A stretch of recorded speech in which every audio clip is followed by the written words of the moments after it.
بسم اللہ الرحمن الرحیم۔ السلام علیکم۔ تم انہیں ناحق مارنا چاہتے ہو۔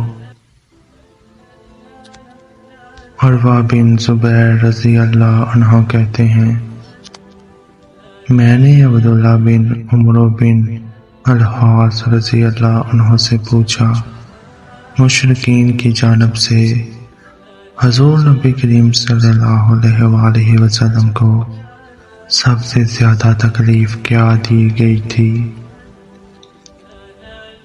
انہوں نے فرمایا کہ میں نے دیکھا کہ حضور نبی کریم صلی اللہ علیہ وآلہ وسلم کعبہ میں نماز پڑھ رہے تھے، اور اس دوران عقبہ بن ابی معیط آیا اور اس نے آپ صلی اللہ علیہ وآلہ وسلم کے گلے میں اپنی چادر ڈالی اور آپ صلی اللہ علیہ وآلہ وسلم کا گلا دبانا چاہا۔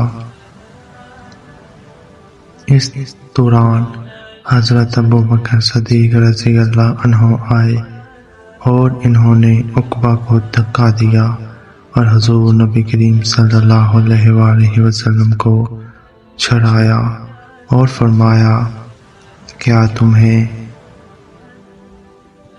انہیں ناحق مارنا چاہیے ہو، کیونکہ یہ کہتے ہیں کہ میرا رب اللہ ہے اور وہ تمہارے رب کی جانب سے نشانیاں لے کر آئے ہیں